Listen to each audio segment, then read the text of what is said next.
This is your phone ringing. Ring, ring. Hi, this is Jesse with EXP Realty. Hey, Jesse, this is John with Zillow. I have Elias on the line. He'd like to see 123 Main Street in Oakland. Can I connect you? Certainly. Here you go. Ding. Hello. Hey, how's it going? It's Jesse with EXP Realty. Hi. Hi, I understand you're calling in to see the property on Zillow and just wanted to get some more information from you so we could go ahead and see if we can make that appointment. Okay. Yeah. Excellent. So first of all, just want to check in with you. A couple of preliminary questions. Are you currently working with a real estate agent or are you working with a lender and pre-qualified? No, not necessarily. We just wanted to see that property on Main Street. Okay, excellent. So are you aware of the current requirements to see a house at this time during COVID? No, I'm not. Okay, excellent. So this time, sometimes the seller is asking for pre-disclosure, basically the COVID disclosure, as well as your pre-qualification letter, depending on the listing and how many people have seen it, or depending how hot it is, they'll ask for that at some point. So you'll need to make sure you're ready and prepared before going out to see houses. But in the meantime, I'd be happy to show you any of these So houses and get the process started. I can't see the house without a pre-approval. No, you could see the house, but in today's market, it's really hot. So sometimes these homes are going within 5 days. You'll be able to see the house, and I'd be happy to show you and get the process started to see homes. But I just want to set some expectations for you that if you're not pre-approved, it's probably a very small possibility that you're going to be able to get the home that we're going to go see. But I'd be happy to show you and get the process started so you know what that's all about and can be better prepared. Okay. So definitely would be able to help you. What's the availability and what's the best way to contact you once I'm able to confirm your appointment? So I want to see the property today or tomorrow morning. Okay, perfect. I'll go ahead and get back to you. And you don't mind if I give you a call or text or email is the best way to contact you? Call is fine. And then Jesse, that property, our family just moved to Maxwell Park. Is that property competitive? Maxwell Park, yeah, is definitely a competitive area of Oakland. There's a few areas where you'll see that there's a little bit slower movement and a little more gritty areas, but Maxwell Park is up and coming and nicer area. So you're going to find it's pretty competitive in that area and you're going to find a little bit higher end homes. Okay. And so what do we think that it's going to go over? I'd say you go over about 8 to 10%. What we're seeing homes go for right now, and in the last year, the statistics are showing homes going a little bit over their value at list. Okay. Okay. All right. Yeah. Then what's the next step? I'm just going to go ahead and check out and see what the agent has availability for the appointment, and they'll go ahead and give you a call. Then we can get the process started, and I'll go ahead and send you the safety disclosure form, as well as give you some information on any homes in the area that you might want to be interested to see. And we could probably take a look at multiple homes depending on your availability. Okay. All right, cool. All right, let's break character. All right, good stuff, Okay. Jesse. First off, and I'll apologize on our part. Have you seen the Zillow playbook and this new approach of appointment, location, and motivation? Have you seen that playbook? No. Okay, so then our bad, right? Because part of the process is it's new and it's a little bit different. So I'm going to make sure that you have that playbook, and we're going to do this again. But even without seeing the playbook, man, there's some huge opportunities for growth for you.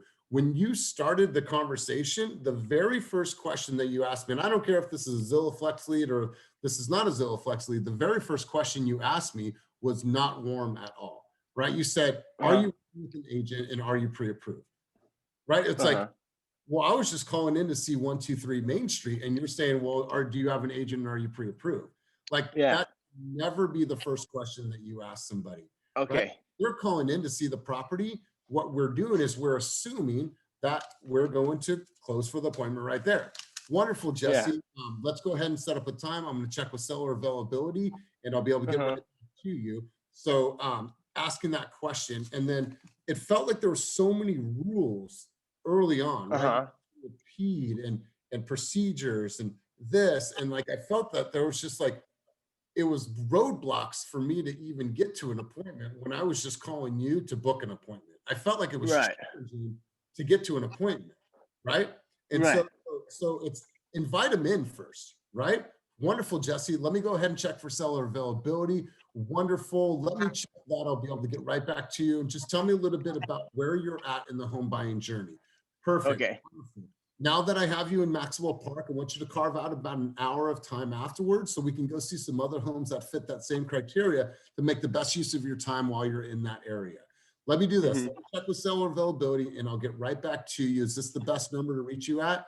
Wonderful. I'll call you right back to make sure that I can get those times. Is there an alternative time other than 2 o'clock that would work for you and the family? All right, perfect, Jesse. I'll call you right back.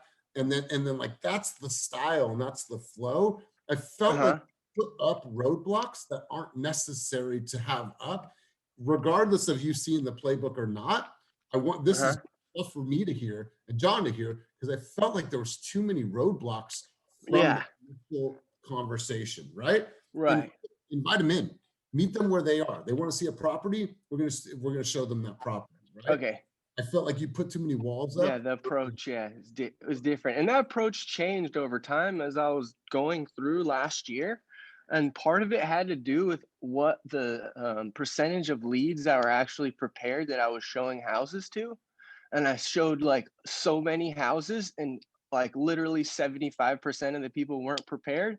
And then when I would follow up with them later, they would kind of blow me off. So I was trying to look for like, be more specific about the client that I was looking for. And then towards the end of the year, that really narrowed my business. Because in the summer, I was so busy. I was showing houses like every day.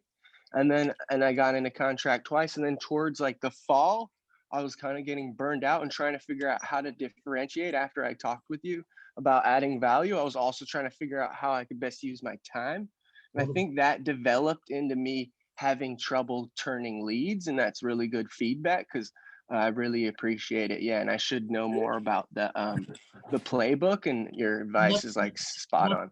You hit me on Instagram and so you weren't part of the first round of training. And so, but everyone that wants to be on the flex team is going to do the same exact thing that you're doing. So I'll apologize that you didn't have that playbook. But even if you didn't have that playbook, these are tips that are going to make you better on the phone. So let's go.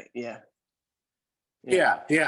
So obviously, like, you didn't know kind of how the call was supposed to be structured, so we're not going to like grade you. I mean, we're not grading you anyway, but we're not going to give you feedback based on how you were supposed to do, because it, you know, the 90% of the call should be about setting the appointment, and it was like 2/3 into it before you got into it. Like, just so you know, kind of like the ideal calls of these are less than, you know, they're like 3 minutes long, and kind of the first thing you say is like, yeah, it's Jesse with eXp Realty, we're Zillow Premier Partners. I see you want to see 123 Main Street. When's a good time for you? Like, that's how the call, like, you should be setting the appointment within the first 30 seconds of the phone call. But obviously you didn't really know the structure, so we're not going to like grade you on that. But a few things that you can kind of take, you know, regardless, like, another thing specific to online leads, but also just in general, like, you don't want to bring up the other agent. Like, you were talking about checking with the other agent. With some of them, they're gonna be like, well, wait, like, why is there another agent? Like, should I just talk to that agent? Like, you don't want to leave any question in their mind that you're the person that should be helping them. So, you know, talk about seller availability. And then when you talked about the market and you threw out like, yeah, I think it's going to go for like 8%, like, even if you have, like, you never really want to answer the question, regardless of the area, regardless of the property, like, regardless of what the market's doing. Like, you never want to really, until you're like in the nitty gritty with a client and you're looking at comps and you've looked at a bunch of properties and ready to offer. That's the only time that I would maybe even consider like throwing out numbers, because you can really kind of like dig yourself a hole if you throw numbers out in the beginning. Like, even if you throw a range, like, you know, you could say, yeah, I could go anywhere from 10 to 30% over, but like, what if this property, you know, haven't even looked at the property yet? Like, what if the property they're asking about has been on the market for 45 days? Like, it's probably not going to go 10% over. It has like a bunch of termite work and nobody wants it. So just just not getting really good at like not answering questions, but doing it in a way to where the prospect doesn't feel like you're just deflecting them. So, you know, validating what they're saying. So when they ask about that, you can say something like, you know, that's a really good question. Or you can say, you know, it seems like you've been keeping an eye on the market, and then kind of pause and just give them a second to feel heard. And then just say some general statement that kicks the question down the road for when you have more information. But you really don't want to ever like, throw numbers out specifically, because that can just, you want to get that completely out of something you do until you're like, you know, prepping for an offer and really you've spent time digging into comps. And then even then maybe you could throw out a percentage, but it's something that you just don't want to do like in general. But, you know, generally speaking, like your tone's great. Like you sound confident, you sound like friendly, you sound like somebody that you would want to work with. You just need to like brush up on some of the like tactics and the things to say. And I get where you're coming from and not wanting to like waste time with people that aren't qualified. But like Elias was saying, like the way that it came off the bat, like you're trying to build a relationship with someone, and you, as far as like building rapport, like you put yourself in a hole right off the bat just from the tone of how made that it more started. business. So not even just like you made it about service. business, but you made it about like, okay, like before I help you, you need to like jump through Answer these hoops and make sure that you're worth my time. Like to me, it sounds like those questions in the beginning made the not way warm the and impression fuzzy. I got is it's like you're trying to make sure that this person's worth your time for a little while before you even help them. Right. So, and I've actually got that response once, like the exact same thing. Elias was like, "Oh, what? I can't see the house." It was like the exact same response. So I totally understand. Kind of came off the wrong way. Let them in. You know, let them in, and don't put up too many barriers, because then it makes it complicated, right? You want to make this process more easy for them, and you want to be a steward throughout this entire process, versus saying it's them against you. No, it's us against the world, right? And that's what I want people to feel like. Oh, I got you, right? Wonderful. You know, like we're gonna do this together, right? I didn't feel like I was up against the wall, and I'm like, you know, like, should I call somebody else? Right? And I don't want people to feel that way, because here's what we're gonna do is I just sent you the playbook in Slack. Go through the playbook. We'll do this call again next week. I'll send you an invite and send John the invite. That way it gives you another opportunity to run the offer. Because we're not going to grade you on that, because you don't know that. So that's my apology to you. But I want you to take our critique seriously, because I think it's a great opportunity for you to grow. Yeah, definitely. I really appreciate it. And I appreciate the opportunity to try again, and definitely look at the playbook and get everything polished. And thanks for your guys' feedback, especially.